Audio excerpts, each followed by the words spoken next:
I'll go ahead and collectively welcome all of you to this gallery talk for The Story of Water, which is an art exhibit that the Erie Canal Museum is currently hosting. Unfortunately, we are closed right now. We were originally scheduled to have this event in person at the museum, but we're closed due to the COVID-19 pandemic and in accordance with Governor Cuomo's rules for non-essential businesses. My name is Ashley Moretti, and I'm the Curator of Collections and Exhibitions for the museum. I'm starting off this event to acknowledge the land that we're on and to introduce our artists and speakers for today. I'm thankful to be healthy and that all of you are healthy and feeling well enough to join us today. I'm also very thankful for the intermittent sunshine that we've been getting so far today, which should never be taken for granted in Syracuse. Today, I want to acknowledge the Onondaga Nation, who are the firekeepers of the Haudenosaunee, the indigenous peoples on whose ancestral lands the city of Syracuse now stands. The Haudenosaunee comprises 6 nations: the Onondaga, the Cayuga, Oneida, Mohawk, Seneca, and Tuscarora peoples. I believe that it's important to acknowledge the land we are on because we all have a shared responsibility to care for it and to protect it. So thank you for listening, and Nyawwen. So now I'd like to introduce our 2 speakers for this afternoon. Linda Zhang is a licensed architect, artist, and educator. She was the 2017 to 2018 Bogosian Fellow at Syracuse University SOA and is currently an assistant professor at Ryerson SID and a principal at Studio Pararealm. I hope I didn't mispronounce that. Her research areas include memory, cultural heritage, and identity, as they are indexically embodied through matter, material processes, and reproduction technologies. She's a 2020 Artist in Residence at the European Ceramic Work Center and was a recipient of the 2019 Multicultural Fellow at NCECA, as well as a 2017 Fellow at the Berlin Center for Art and Urbanistics. Biko Mandela Gray is an assistant professor of religion at Syracuse University. His research areas include continental philosophy, history of African American religions, and effect theory.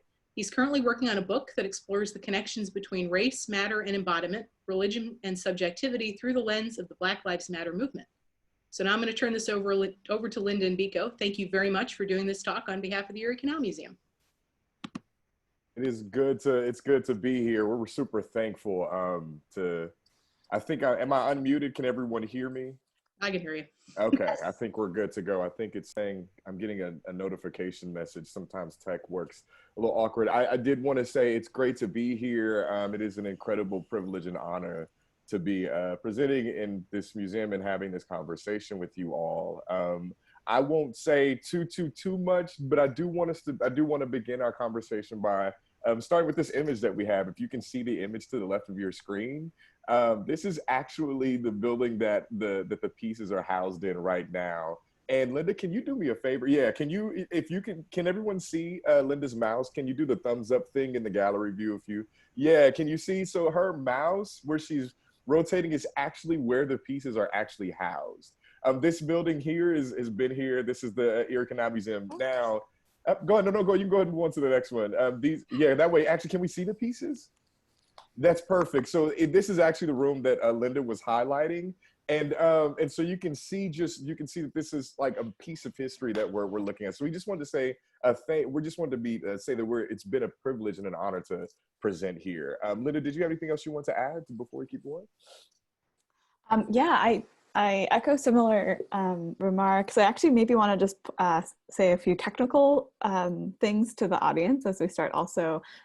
So the 2 of us will be speaking back and forth, but of course we could only spotlight 1 video at a time in this format. So I think I'm actually going to take spotlight off so it just jumps between the active speaker. You should, I think it's easier if you, in your view of the screen right now, just to make sure that you're in gallery view as opposed to speaker view, and then you can see both of us at the same time, as well as some of the other audience members. We welcome you to turn your videos on if you feel comfortable with that. It's great to be able to see all of you and connect with you. I think we're a small enough group that it feels a bit more like a conversation, and we're actually also mostly hoping to open this up to a conversation with you. And in that sense, I thought we would start by kind of going through a virtual tour of this exhibit in the space and kind of beginning to speak with you of your reactions to it, and then kind of also unpack some of the thoughts that we had behind this work. Is anyone having any technical difficulties so far that they would like to ask questions about? And also feel free to put your, I'm monitoring the chat. So feel free, if you don't want to like speak up, or if you're feeling a little nervous, feel free to put your comments and your questions and your ideas in the chat. I'll be monitoring that, and we'll make sure that we address your questions and your ideas as they flow. I do want to echo Linda's sentiment here that we want this to be as much of a conversation as we possibly can.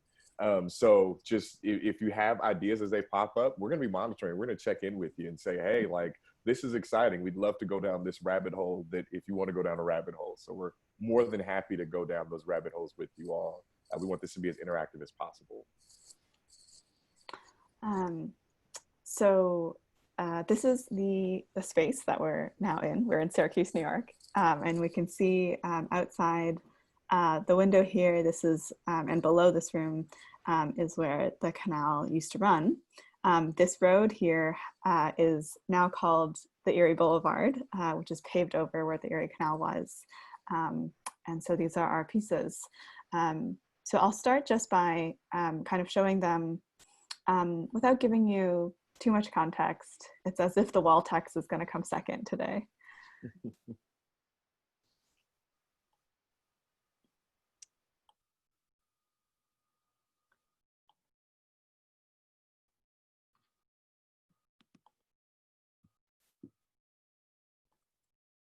And part of the exhibit also are that accompany the pieces are also these retro viewfinders. And so I'm going to take you through a series of images that give you a glimpse into what you would have seen inside those.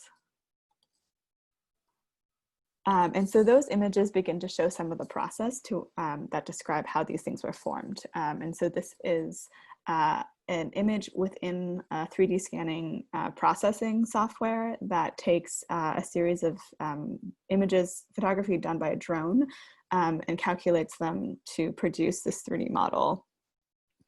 And here we have a video from the Erie Canal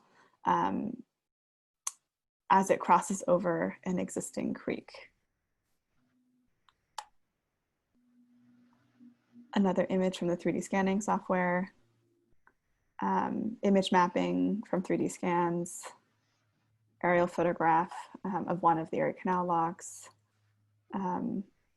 images from 3D scanning, one of the locks, and this is the steps that the mule would have walked up, pulling the boat along to another level within the canal. You can see me here actually flying the drone. Shout out to Amanda, who was my drone co-pilot, and also shout out to Georgia, who I know is in the call, who is an associate on this project and was doing a lot of casting with me, as well as Jimmy, who has been working with me on a lot of the 3D scanning and droning. And so this is an image of one of the 3D scans. And this is a column of water that I collected from the Erie Canal, and we'll come back to why that piece is important. Yes, this is just responding to Alan in the chat. The aqueduct is over the 9 Mile Creek in just west of Syracuse. Yeah, that was actually just restored just about 15 years ago, I think. Mm-hmm. That's right. And so here's me actually standing on that aqueduct that we saw earlier. So the creek is flowing below this. And so from these 3D scans, we produced these vessels. And so there was a kind of question as we're in the 200th year anniversary of the Erie Canal. You know, what is the right way to commemorate, and how do we commemorate water? Water is actually something we can't scan. And so all of our scans are centered around the locks, and how do we make that translation? But we'll come back more to that in a minute. So I just wanted to pause here for a second. Here we are, these are the aqueducts that we were just describing, where there is a bridge over water, water bridge over water, to be more precise. And at the same time, so when you try to 3D scan a site like this, what happens is that it registers the reflections as if there were trees going into the bridge. So because water is reflective, it's actually very difficult to 3D scan water. In a similar way, it's very difficult to talk about the form of water or to give water a form, because water is typically formless. It fills the vessel that holds it. And so in many different ways, even with the new technologies that we have, it's still very difficult to be able to capture and represent water. So I just kind of want to throw out a question to everyone in the audience, which is just kind of looking at this image, kind of what comes out to you, or what is it? What do you notice about it? Or what does it make you feel? And feel free to unmute yourselves and jump in, or throw it into the chat and we can read them out.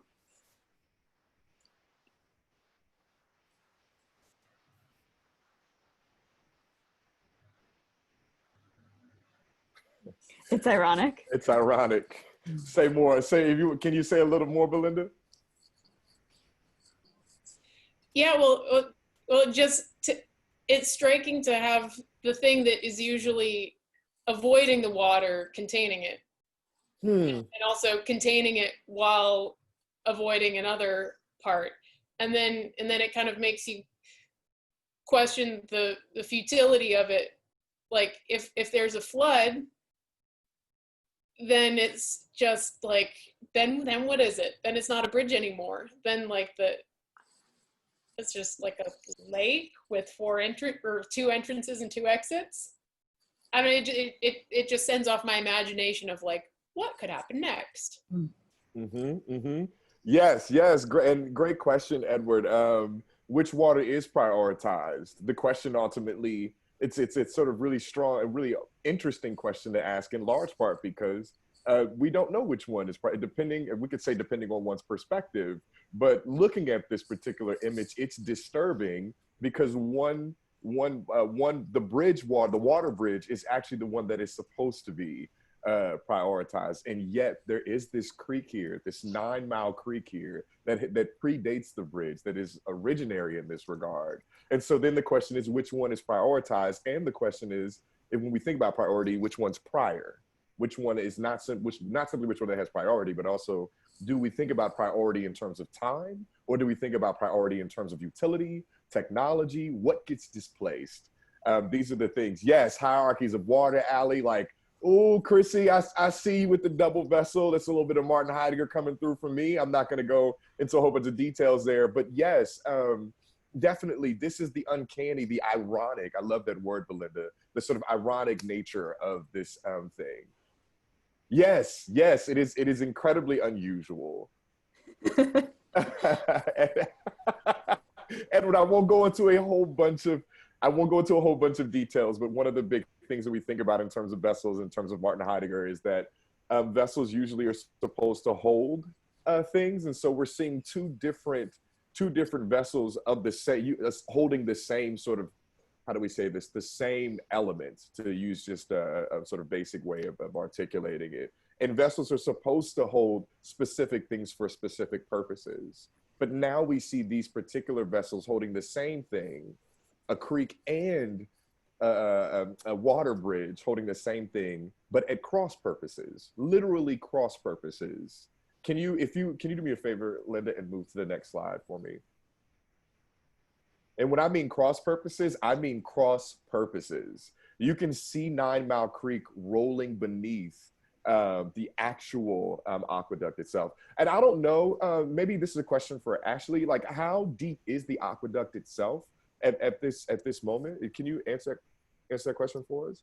Let's see, I just dropped a link into the chat. I don't think you can click it, but I think if you copy and paste it, let's see. Click it, yeah. Don't know if it will tell us, because off the top of my head, I actually more to be discovered. Not very. This part of this restored section of canal is enlarged canal. So that would have been after the original canal when it was taken to 7 feet deep and 70 feet across. So if I had to guess, probably in the neighborhood of 7 feet deep. Yeah. I wanted to just touch back to Judith's comment that actually talks about scale, which I think is really interesting when we think about the canal, or the ability to see and recognize that something is strange. And so if I go back to this image here, where I'm sort of standing along this waterway and you can't really see over it, and when I'm on the ground, there's really nothing strange about it. It's a really beautiful path to run on, to go for a walk, to go for a bike on. It feels very natural. And it's really only in the moment that you actually start flying a drone up that it starts to produce that feeling. And the higher we go, this is when we start to be able to realize these things. And so a lot of these infrastructural projects, they operate on a very large scale. And there's a way in which within the everyday, when we don't think about that scale or shift, we don't notice these things. We don't necessarily notice these things, but that's also what makes them, for us, for Biko and I in this project, incredibly powerful, and also incredibly thought-provoking. I think, we can go ahead and move through some of this to get to the history of this. One of the things that we wanted to do is, Linda, and this is just to add to what Linda's already articulated, is when you look at an image like this, it forces you to ask not simply questions of priority or hierarchy. Those questions are already built in, but they also force you to ask questions about what's real, right? And so I think you were talking about biking or cycling, isn't what you said? So if you're actually, the interesting thing is that this aerial view, did you mention the aerial view? I was monitoring questions in the chat. So the aerial view piece helps you to see the sort of the juxtaposition of the artifice and the sort of natural. But when you're actually biking on it, it feels natural to bike right alongside the canal. So our reality has become, is steeped in artifice, steeped in manufacturing. And so that's right. Another great word, Belinda, fidelity. Yes. Oh my gosh, there's so many wonderful things happening in the chat right now. Yes, technology, yes, all of these things. And so technology, it starts to feel natural. It starts to feel real.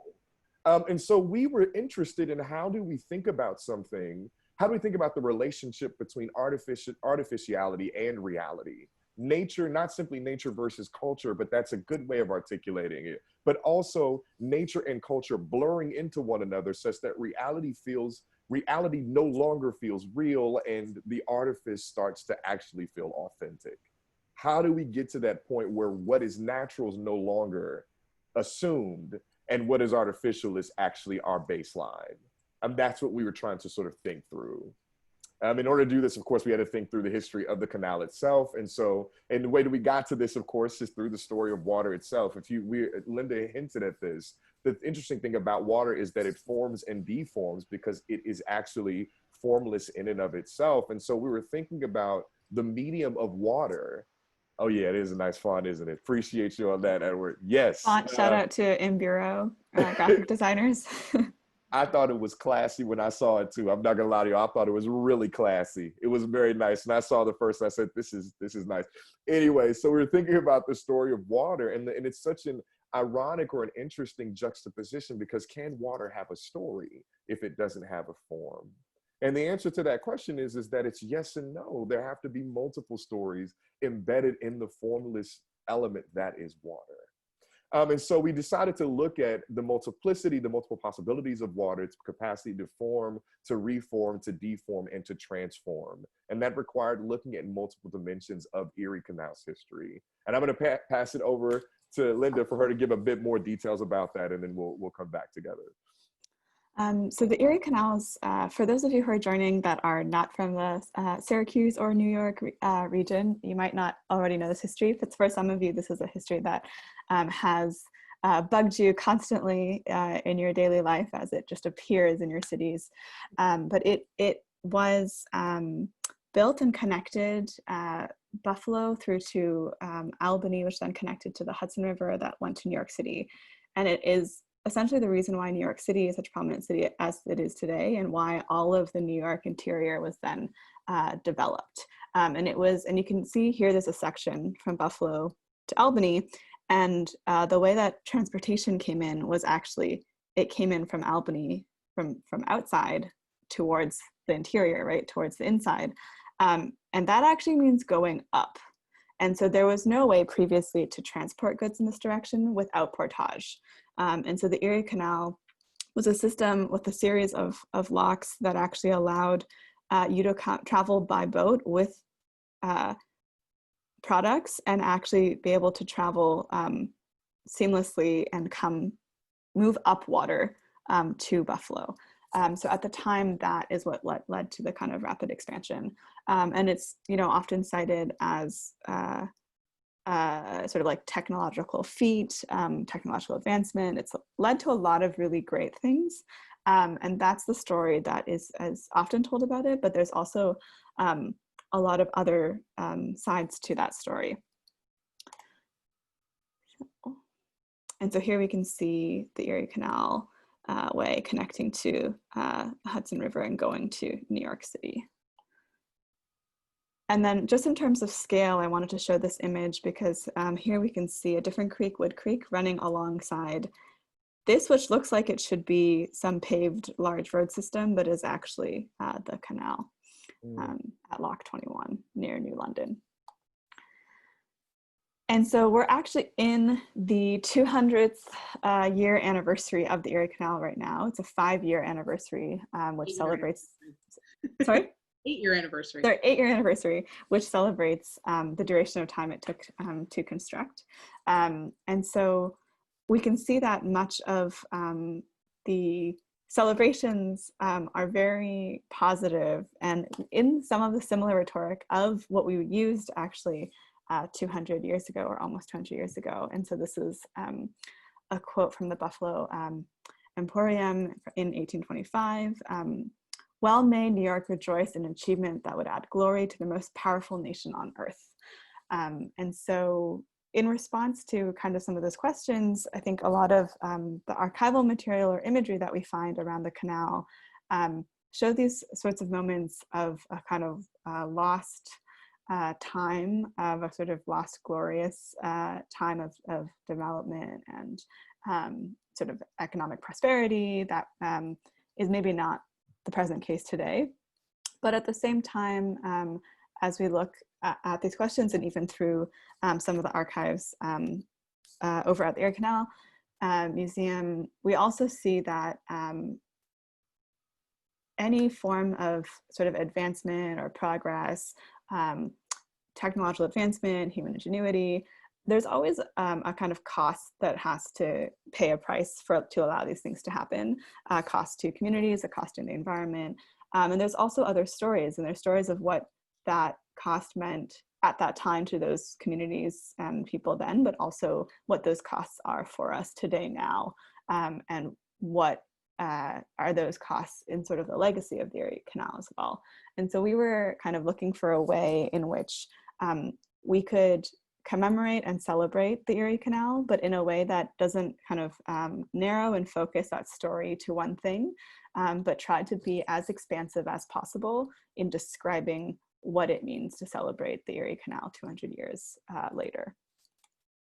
And so I just wanted to kind of flip through some other archival imagery that shows some of the costs of this progress during construction, and also point out that it was actually built on Haudenosaunee land that was largely just taken from the people. I think it was there's a 99.97% of all land holdings across 6 nations were dispossessed between 1720 and 1850 to develop the interior, and a lot of that has to do with the Erie Canal facilitating that, but also needing the land to make that happen. It was, built by predominantly immigrant workers who worked in difficult conditions.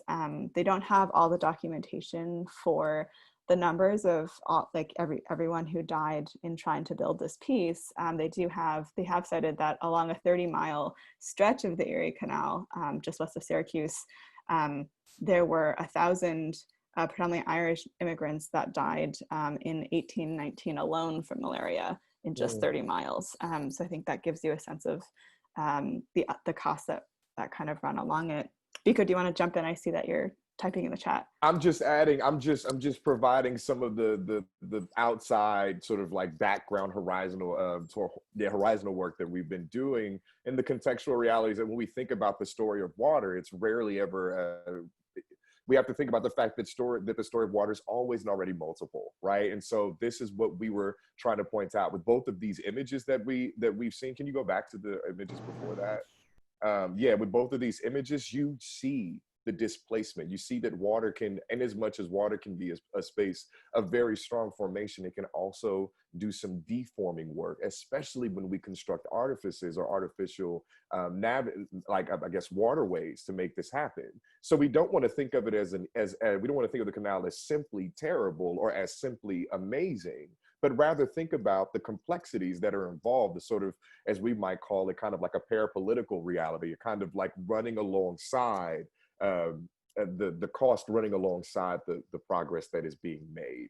And so we were really interested in that, and how do we not so much represent that, but actually get after the feeling of that.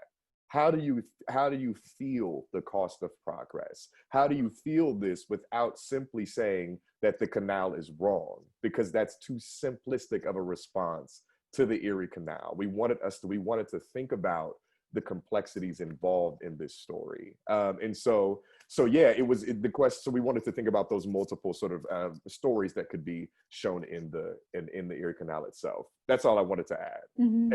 Yeah. And I think one of those stories is also about the development of infrastructural ways through New York State over time. And so we can see here the Erie Canal in solid line, blue line, with all of the kinds of major cities that follow it. But then we can also see the development of the intercity railway as well as the interstate highway, which actually at some points coincide but with some of these cities, but other points actually diverge from them.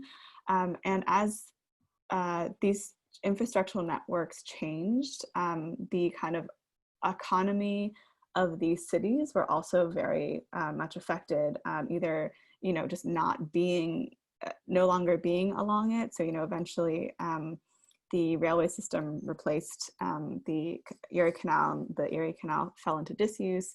And so for the cities and towns that were not along the railway, but were along the Erie Canal, this had a tremendous impact. But even for a city like Syracuse, which is actually along both, what the railway network meant at a larger scale as a network within the United States, that actually meant that you could reach much further inland through other means, and New York or central New York and western New York were no longer necessarily as valuable areas for development and distribution of goods as they previously were.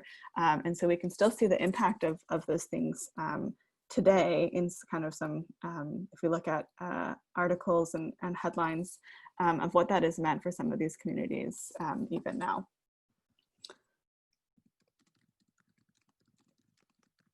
So we wanted to show this as best as we possibly could. And this is where I have to say all shout outs to Linda, because we were working on this project and we were getting the 3D scans and thinking about things. And and I don't know if you all have, I don't know how familiar many of you all are with us. The way that things kind of work is like I have words and she has incredible sort of like design genius and artistic and aesthetic genius. And somehow we work really synergistically with one another. Our aesthetic sensibilities are, almost, I'm not going to say telepathic, but they're pretty close. And so we were having a conversation, like we really wanted to think about this.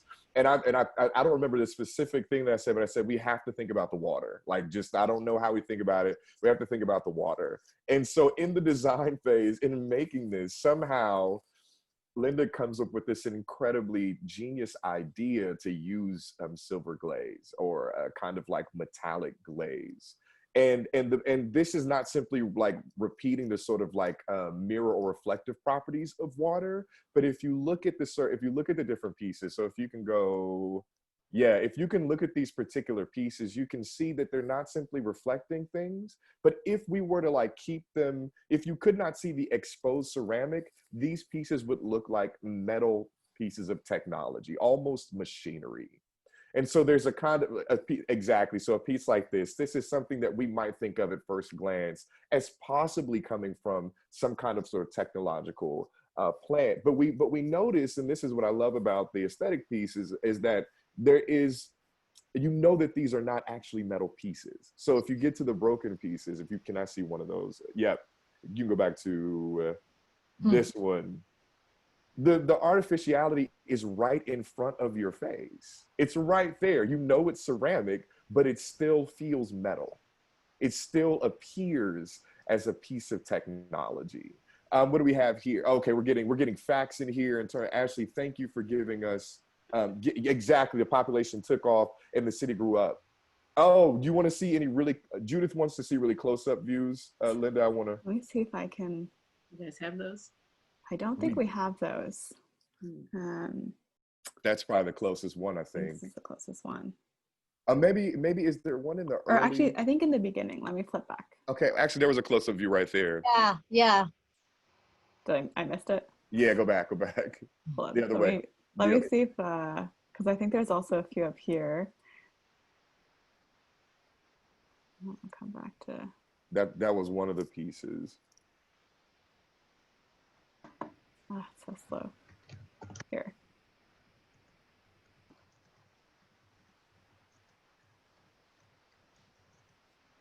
There we go. Those are getting even closer.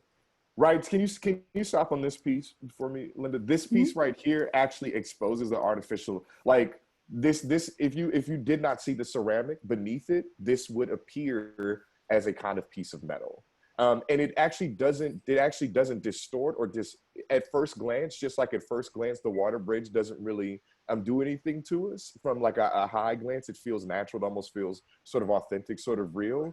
At first glance, you don't really think of this as a piece of ceramic, but then with the broken piece, there is already this juxtaposition of artifice, of manufacturing, like over and against the polished and sort of technologically advanced feeling of the metal glaze, of the sort of reflective glaze. And so so for us, we were trying to think about, how do we distort our perception? How do we work with our perceptions? How do we work with the multiple stories that are present in the Erie Canal? And one way to do that is to, and this is actually one of my favorite pieces, you all, I'm just going to tell you all up front, this is one of my favorite pieces here. But how do you actually tell the multiple stories? How do you open up the possibility of telling multiple stories and telling stories of both displacement and progress simultaneously? And one way to do that is to expose the ceramic undertones of the metallic glaze and place them in conversation with each other. And so there was something brilliant for us that we were trying to do. But we're interested in, we're interested in what you all think of these pieces, how they make you all feel in terms of this, because we've been looking at these for a while. I think one thing just to add, in addition to the kind of materiality of it, like our interest is always coming back to that moment of the drone photo of the aqueduct over 9 Mile Creek, and the sort of feeling that it produces where technological advancement actually begins to displace our reality in some ways. So that's kind of one side of it. The other side is telling a story of how all things come at a cost. And so good things come at a cost of other things. You know, in our current situation, COVID-19 is going to drastically change the way that we live in our ways of life. And some of our ways of life will be lost, but we will gain new ways of life. And what are those new ones, and what is lost? And it's not that we lament what is lost or just celebrate what is gained, is that those things are meaningful because they come together. And then at the other side of that, it was a question of sort of critiquing technology's role in that. Technology is often framed as something very positive, but technology is always both of these things at once. And so just as the Erie Canal was a infrastructural piece of technology, we wanted to think through the use of technology also in commemoration, and in commemoration in design and architectural heritage building. And so One of the reason, you know, we're using 3D scanning is because 3D scanning has become an industry standard in architectural heritage preservation. We 3D scan buildings to preserve them. And then we use those 3D scans to, you know, remanufacture the stones that were decayed or need maintenance or upkeep. But the 3D scan, we take it as fact. We just assume that it's true and that's it, and we rebuild. But the 3D scan is actually also limited, although it's getting more and more accurate. But as we saw, it's impossible to 3D scan water. We can't actually capture it. And so all of our 3D scanning centered around 3D scanning the locks themselves. And so here, the form of this is from 3D scanning the locks. You can still see the locks in the piece. And the idea of that was then that to make this a vessel meant to have the locks form the space that hold water. And so what we did during the process, this whole piece was made from clay. And so after we did a method called slip casting, which is you cast liquid clay to form a hollow ceramic cast. And after that cast was solid, or the walls were solid, but obviously the center is hollow, we took that column of water that I showed earlier that was collected from, see if I can get it back, that was collected from the Erie Canal, this column of water. And that water was actually placed directly inside the clay vessel before the clay was fired. And so before clay is fired, it's essentially just a pile of dry dirt that's in a form.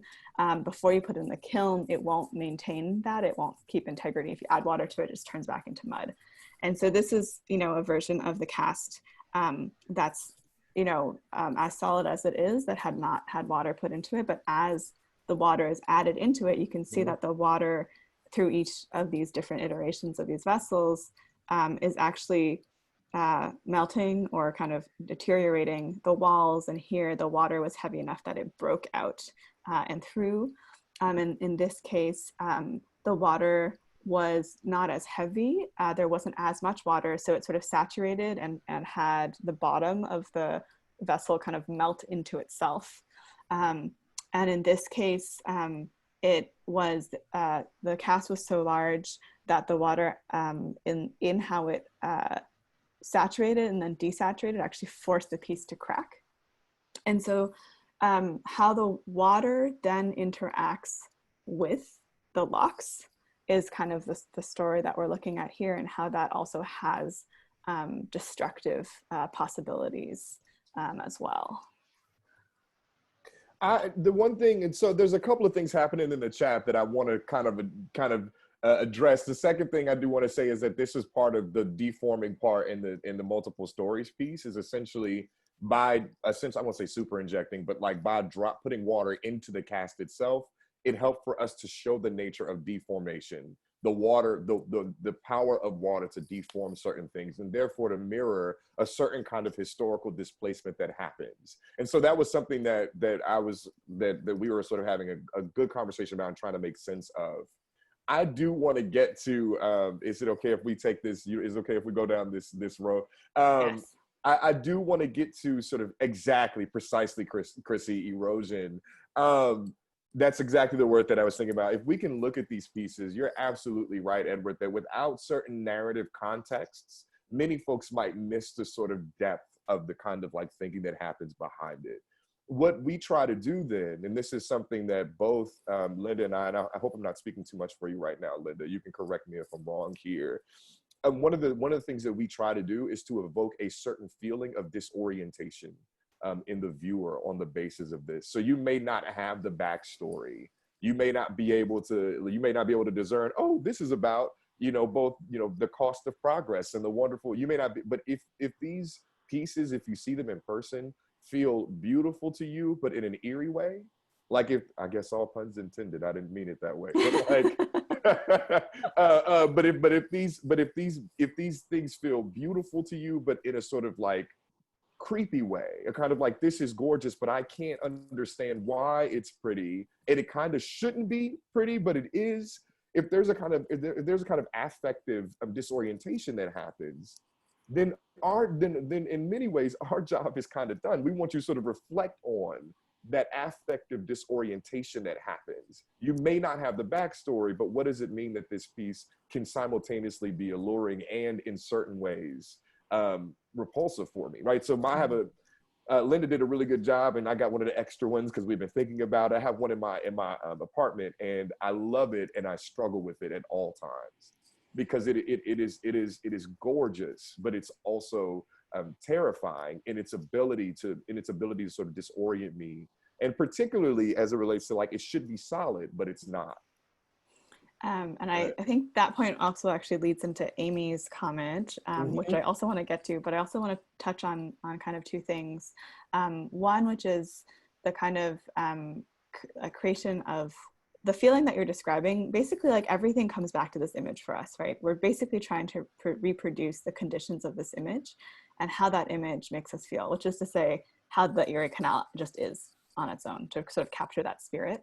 And part of that is all of this work, all of my work really is just about, in some ways, trying to work through how to understand these, and then how to work through some of those intuitions to develop a kind of form of thinking that can be shared and that can hopefully ideally be impactful or helpful to audiences or communities, and kind of rethinking or understanding kind of certain normative structures and see them in a different way. And so part of it is also, I think, for Biko and I both an interest in embodied knowledge. And we were just talking this morning actually about a ballet class, online ballet class that Belinda and I just took earlier this week, where it started out by talking about two different sides of your brain, an analytical brain and what she calls animal brain, which I would maybe call more of like an embodied kind of knowledge, where your analytical brain can think through things and assign things categories and kind of deconstruct it and understand it that way. But it's actually very limited. And there's another part of your brain that's incredibly powerful that is able to feel things and know things through through feeling instead of thought. And that is a really powerful form of knowledge. And one of the phrases that Christine Wright, who's the ballet teacher, said in her class that was really powerful was that she had us all lay on the floor and just like move an inch at a time for like 30 minutes. And then she kind of tells us that the most powerful thing about you as in being human is your ability to discern things. And that ability to discern things is actually felt and not thought. And so it's kind of like, I think we're always interested in how do we, I think one of the comments was about how looking at this image makes you want to understand more what led to its history, how it became this way. You look at it and something is strange and you can feel it, and then your analytical brain kind of kicks on and wants to understand it. And so I think we're very interested in developing not an analytical analysis of the embodied part, but a form of working or a process, a design process that allows us to tap in to embodied knowledge and use it to make us think analytically differently. Can I add to that, Linda? So you've got to see the comment that Belinda just put in there, absolutely. But can I? So there's a couple of things I kind of want to add to that particular thing. One thing is that both Linda and I, it's ironic, I'm trained in philosophy of religion. So you would think that like, oh, like I'm like a logical guy, like I'm, 1 + 1 has to make 2 all the time. Kind of philosophy doesn't really do that. We actually think in contradictions or whatever. And so one of the things that draws us to work together is thinking with a certain kind of complexity. That's the first thing that I just want to add. And so our process is actually talking through things, looking at things. And one of the central questions for both of us, or I'm going to speak for you this time, Linda. One of the central questions for both of us is, how does this feel?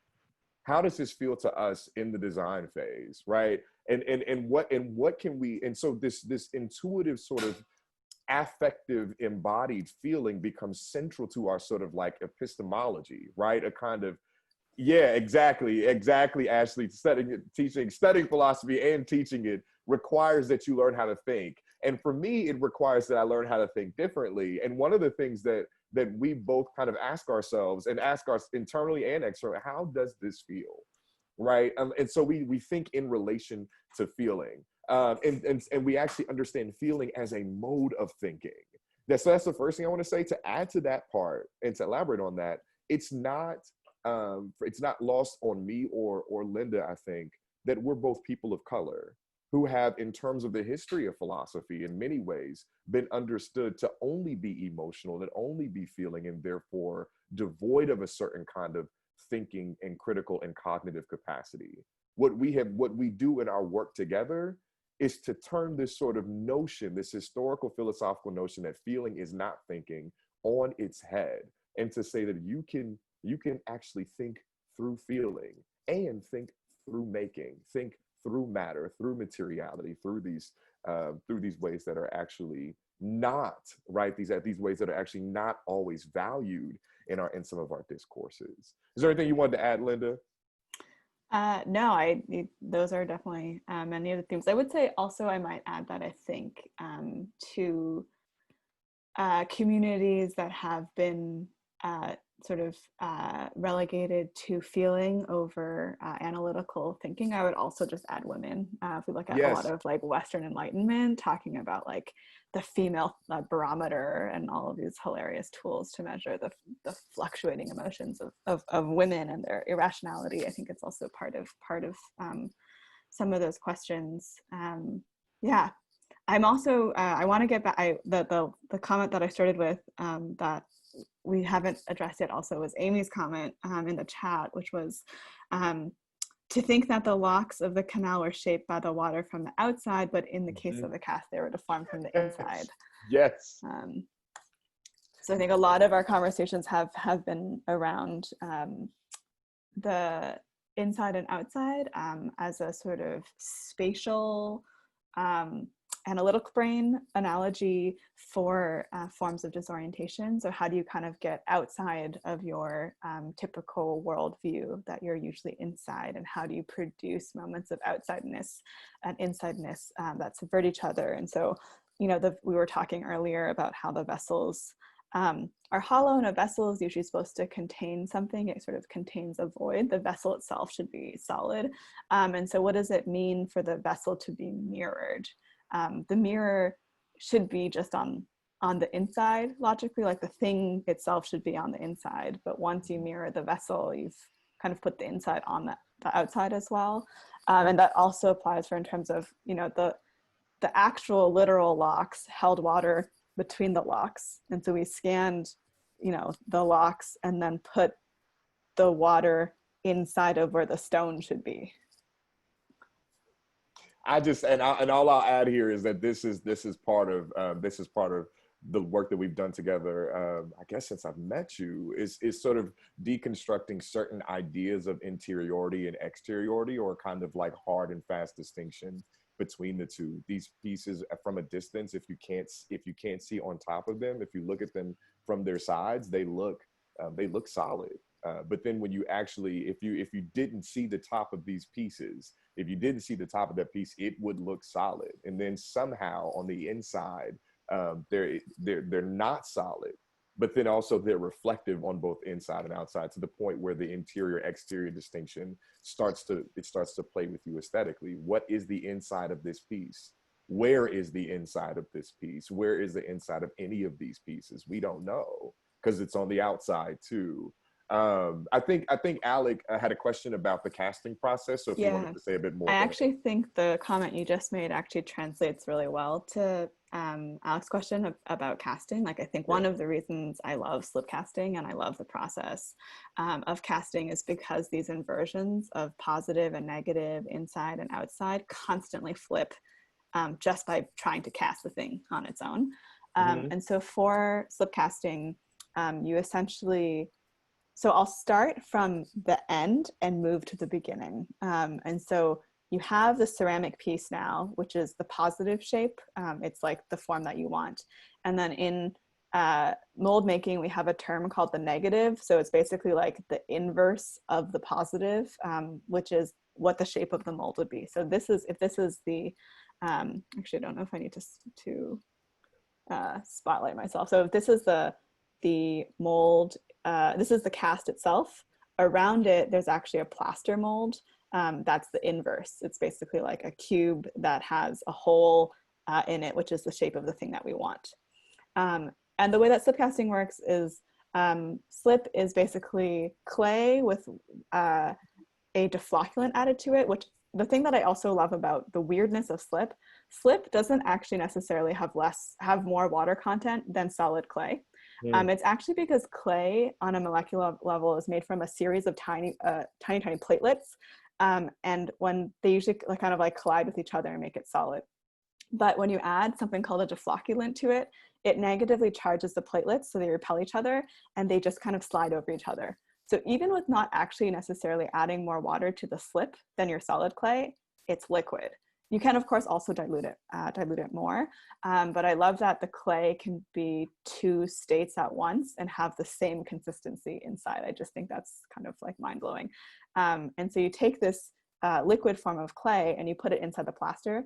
Plaster is actually a highly water absorbent material that's porous. And so it starts to suck out all of the both like liquid, but also deflocculant in the clay into the plaster.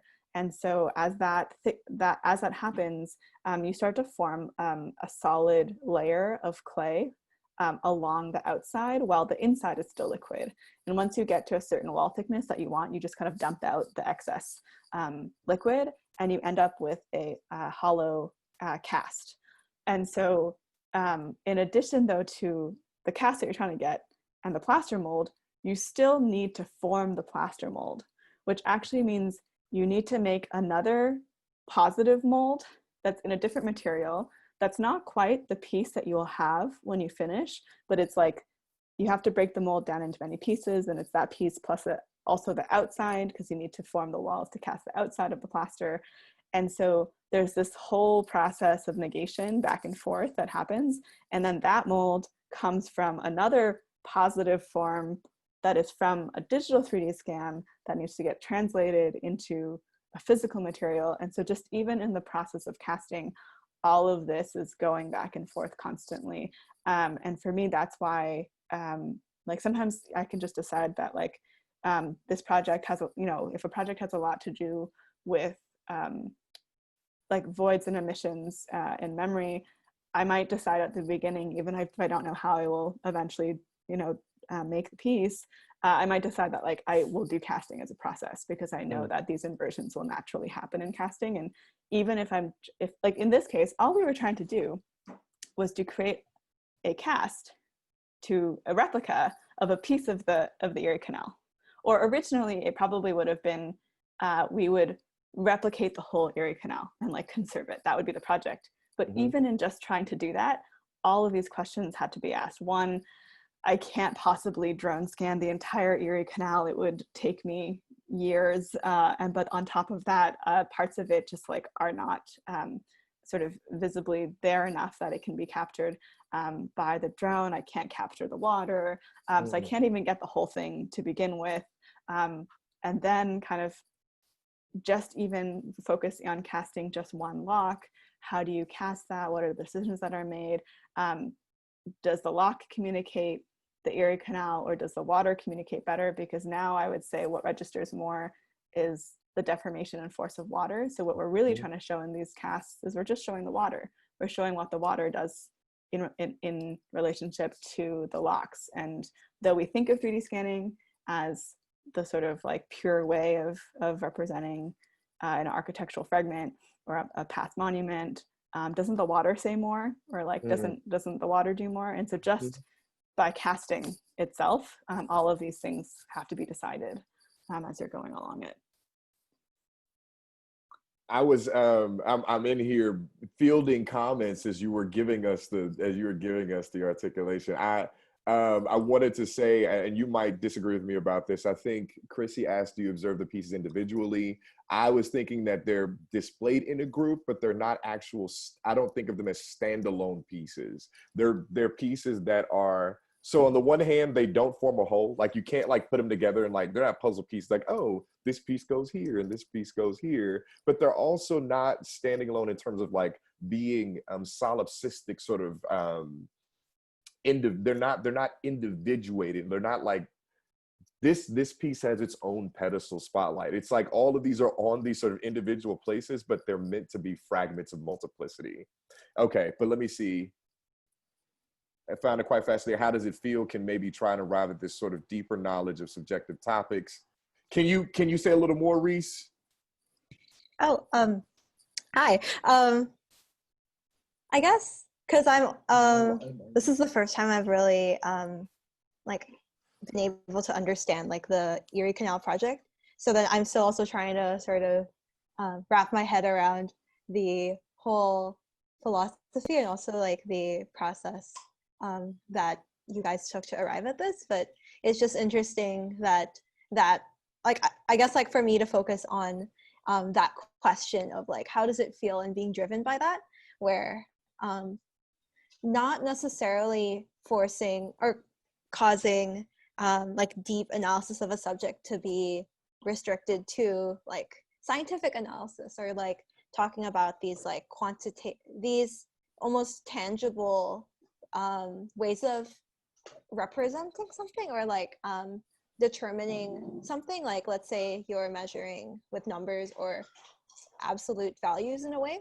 So then that question of like how does it feel, it's trying to almost arrive at a pseudo like value of what intangible idea would be, which is quite interesting. I hope that made sense. Oh, it did. It definitely did. It definitely did. Words, and I wish I could add more, but I think you articulated it quite well. That you know what has always drawn me to Linda as a thinker is her capacity to radiate what cannot be measured in material. It's precisely her aesthetic and intellectual and theoretical capacities to make you feel something in matter that's supposed to be solid, in matter that's supposed to resonate just one particular sort of, in philosophy you call this sort of the correlation theory or truth, that something is supposed to correlate to one specific thing, and yet we're looking at pieces that are constantly disrupting our tendencies to want to have a one-to-one correlation with things. So yes, absolutely, we're trying to think about what cannot be measured, but nevertheless can be felt, and still trying to put that in matter. Did you want to elaborate, Linda? Yeah, I'll kind of touch upon 2 points. One is relating, Reese is one of our students at the Ryerson School of Interior Design. Well, hello. So I'm going to relate it back to some of your sort of educational training in that discipline. But the other is to kind of touch back on points of about the work that Biko and I do, which I think when we first met, we were both really struck by how through very different disciplines, we're interested in not only similar questions, but we have a capacity to think in each other's discipline. And so Biko in the beginning would always say that he's not an artist, he's just a philosopher. And I'd be like, no, you're totally an artist. You understand art better than a lot of artists. And I think for him, there was a surprise that in the way in which like I'm using design or architecture to the process of making to think about embodied knowledge, that seems like something that might be more disciplinary to philosophy. I also in Belinda, who is also here in our work, I think that was also kind of a shared sensibility that we found through dance. I have danced since I was very young, and I do, returning to dance after not dancing for 10 years, I do find a lot of these themes of embodied knowledge kind of returning back to there. So I also don't know if that's where it comes from, or if it comes from being a woman of color and navigating analytical Western society, who knows. So I think I think what has been productive in all of that is to recognize that this is not unique to myself or to my field, but it is something that is kind of outside of, especially as we are both academics as well, is sort of outside of what in academia is accepted as knowledge. And so in, say, my grant applications, I will never explicitly say that I'm after feeling. I will write about everything else, but ultimately that's what drives my practice and my research. But I won't write that because no one will fund that. They will not understand. And then coming back to Reese, your comment about kind of making and thinking, like I do think this is something, the idea of embodied knowledge or feeling comes under the guise of a lot of different words. And so, you know, in that ballet class, maybe it was the animal brain. I think in design, it is intuition. And so, you know, we attribute, you know, artists to these acts of genius and kind of intuitive knowledge that they don't kind of like, it's mysterious, they don't articulate in words, they can just sort of do it. They sort of feel their way through it. And in design, I think we've kind of rationalized this into like, you know, our program specifically at Ryerson is very focused on thinking through making. We have a lot of shop focused, making focused courses. And they focus on an iterative process of making. What is that? You make something intuitively. You make something because you feel it, but you make many, many of them so that you can make judgments of which iteration actually is compelling, which iterations actually satisfies the design constraints of working with interior architecture. You know, what are you pulling through, and how you're making the choices is generally intuitive. You're choosing the iteration that you think is best, but then afterwards you turn on your analytical brain and you figure out, why does it work? What does this one work? What does that one not work? And you keep going. So it actually is built into a lot of, especially design thinking. But it's just, we have different words for what we call it, and it's sort of dispersed and hidden, and it's not a sort of collected body of knowledge that we talk about with words.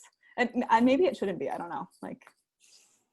You know, what's fascinating about this, I'm listening to you, and part of what I try to do whenever I write pieces, because that's what we do in philosophical circles, is I'm always trying to make people feel something, that the word should not simply be correlating to particular knowledge, units of knowledge, but actually that we have to use these words to actually produce a kind of feeling.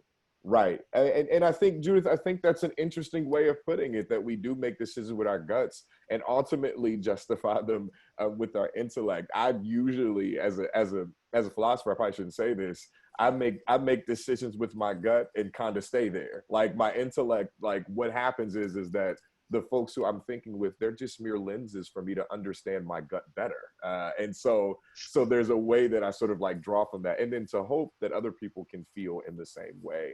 And so all of this to say, yes, like there are different ways of articulating this. As a philosopher of religion, I typically read these things, and it's been so refreshing to work with Linda, because she and I can kind of sort of think with my flesh, think in and through my flesh, think as an embodied person in a way that my discipline sometimes disallows. And so that's been what's been incredibly good. I wanted to echo one more comment. I think Belinda actually hit one of the affects that I get from these pieces on the head. It was way back earlier. And I'm just going to read this because, Belinda, you did this. These pieces express to me just shy of achievement.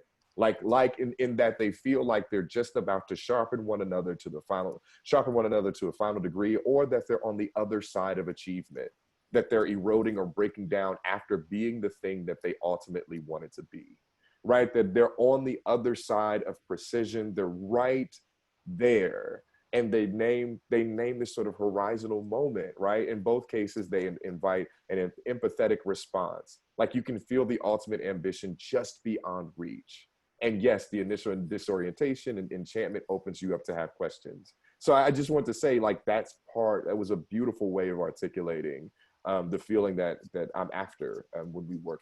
And the feeling, I think, I won't speak for Linda, but the feeling that we're in part kind of after is moving right around. And the interesting thing is that it kind of takes a little more precision to be that imprecise. I mean, that's the weird part about these pieces, is that, you know, you have to do things with water. You have to kind of like, and it depends on when the water goes in. It depends on when you fire it. How hot do you fire these pieces? I've learned a lot from watching Linda, and also making a couple of mistakes of my own. But I've learned a lot about how precise you have to be to have something feel just beyond the reach of precision. So there's something incredible about that. I just want to add that. Yeah, I think we have, there's a lot of projects that didn't get there, but this one did. Yeah, definitely. Yeah, for sure. I also, responding to Georgia's comment, Georgia has been part of this project team and has been casting a lot of these pieces. I actually wondered if you wanted to actually speak a few words in this space. You don't have to, I'm putting you on the spot, but is she still here? I'm still here. Yeah. I mean, it was a real pleasure to be a part of this project from beginning to end. I think that there are not so many projects within interior architecture or within this space that allow for a certain imprecision or allowing the flexibility or mistakes that can happen, or I'll put them in air quotes, mistakes that can happen with making to be embraced and be a part of the outcome. Yeah, so it's just been really fun, really fruitful, and yeah, it's helping me make those connections between making and thinking that I otherwise haven't had the opportunity to do yet in the program. Can I just echo your sentiments? So Georgia, I'm going to tell you, she and I were working with each other before y'all got her as a gift, as a wonderful gift that she was. And I remember us being in the studio, and we would look at things, and I just would say to myself, like, I'm doing a kind of analytic work, but it's not registering on the level of like rational knowledge. It's just that the mistakes become the pathways to new possibilities, and they are they feel like mistakes because, oh, we fired it too hot and something exploded in the kiln, but then you see it and you're like, no, like that's where we should be headed now, you know what I mean? So there's something about, yeah, and that's a testament to Linda. I'm not even going and it's like, it's exciting to be part of those like new mini discoveries along the way, or to reframe them anyway, in a way that I hadn't thought before. So it's great. Especially when those kiln explosions result in 2-hour cleanups. Super fun. Evacuate. Yeah. So and I think, forgive me, can you pronounce your name for me? Is it Felice or Felice? Felice. I'm gonna defer to Linda on this one, and then I might come after. I want to hear your thoughts first. So I'm just going to read out the comment. I'm also wondering, through your very complex way of making and thinking, you two are able to make sort of interpretations that may guide future visualizations of the canal. How will future water level change? How will impact it? Sorry. Yeah. Will it become an archaeological site in 200 years? I love that question. I feel like our next project needs to be about Erie Canal at its 400th anniversary, and what that would be. I also, that it links back to Belinda's comment earlier, which was what happens when there's a flood and the creek and the canal become one water system, and what would that mean, and what would the technologies be involved in 200 years, I think. This is shameless self-promotion for next weekend. Biko and I are also organizing another panel, which is about a speculative future of Chinatown in 2050. And I think the ways in which these projects relate is such that, so if you're interested, go to myseum.com. It's museum with a Y.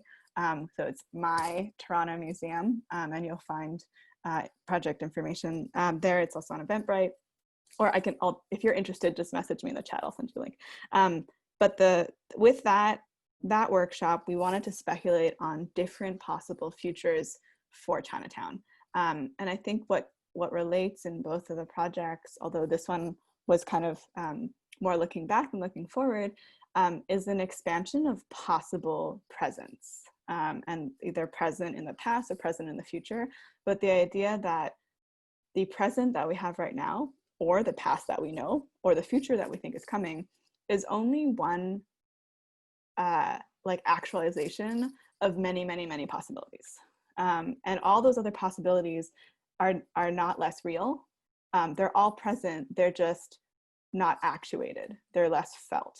And so you know, and I think like the current situation makes that very clear, where we literally have new models every week. Ontario will announce a new model on Monday, and those models change how we behave and how we actually get to live our lives and how we plan our lives.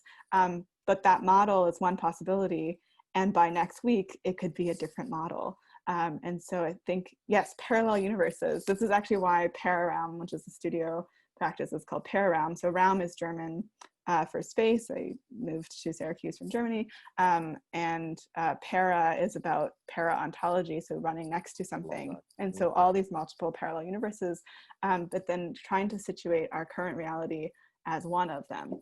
And often when we try to envision the future, we want something that's really stable, and we want something that is really outlined, and we want it to be precise.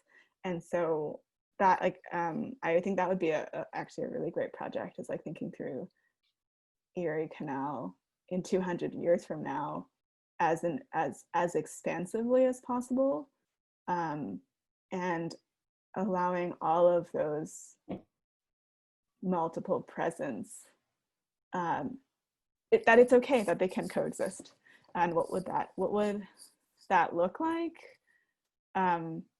Maybe even less aesthetically, but more technologically, economically, social politically. What does that mean? I would. Go ahead. And the other piece, I think, is about climate change, right? And so, like, water level rising. Like, I think it's really interesting where climate change is something that people have a hard time accepting as facts, because they're like, oh, they're just models, like they're changing all the time. But then we're totally okay living our COVID-19 lives based on models that change even more quickly. And we're also completely okay with believing scientific facts, and like every science is just a theory, and scientific revolution is constantly happening. They're all as much in flux as anything else, on different timescales, but the timescale has nothing to do with which ones we believe and which ones we challenge. So I think it's also interesting questions. Yeah, the one thing I was gonna add is that these parallel realities, right? I saw it from Ashley. These parallel realities that I think both Linda and I are also trying to get at are here and now. Like, the thing about it is that these absences, what makes our work largely speculative is that it's actually kind of not. Like, that we're trying to think about things that have been silenced by way of memorials, right? By way of certain modalities of remembering. What gets lost when you remember something? And so then when you think about what gets lost when you remember something, you automatically think about alternatives, other possibilities, new ways of moving. And this is something that blends the past, the present, and the future together, because the future is merely an absence that has not been actualized. And the historical past, not the factual past, is essentially a narrative of things that have not been articulated. And so we think about both of these. And so the future and the past and the present, in terms of like how you direct your attention to what you direct your attention, are all interplays between presence and absence, interplays between what we think is important and what we render as silent.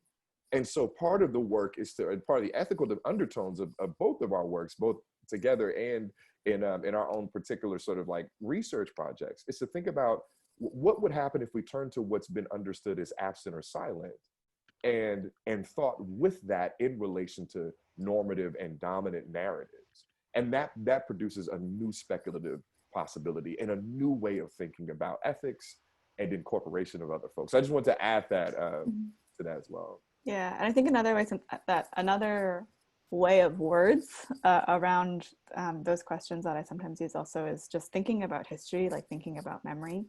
And so when we think about memory, it's unstable, it's always changing, it's associative, and also, if you try to remember one thing, you focus on one thing, and everything else kind of falls away. And so when you try to remember something, it necessarily means you have to forget the other stuff. Otherwise, you can't remember. You can't really see it. Precisely. And so if we start to kind of think about a way of understanding history that's kind of like less determinate and more related to how we actually relate to history. Yes, memory is editing. Yes. And constantly editing and evolving. and re-editing, then we have a different past, and it also opens up a different future. Yep, absolutely. I have nothing else to add. You're absolutely right. The question, the editing piece is just sort of resonating with me. Just this idea that memory is editing, and how do you redact yet again? How do you redact in a more expansive way? And the interesting thing is, the more you do this kind of redactive work, the more possibilities open up for you in the future. This is why these pieces, at least for me, feel futuristic. I don't know how many of you all are like 80s babies. I'm an 80s baby. And so we see, we have these futuristic films, you know, and futuristic shows, Star Trek, Star Wars, Back to the Future, all this stuff sort of coming out and showing it. Everything in the future is metal. It's all glowing and shiny and all of those things. And these people, yeah, that's it. And these peoples look like, these pieces look like something that would be out of, like, you know, a perception of what the future might look like. And this is something that in my mind intuitively sort of came out as I was looking at these people. Judith, you a 30s baby? Child. Yes, ma'am. Yes, ma'am, Judith. So sorry. Okay, I'm being distracted, but yeah. Okay. Okay, so yes, but yeah, that's how that's part of our process, is the speculative dimensions of the movement between memory and forgetting and presence and absence and all those things. So yeah.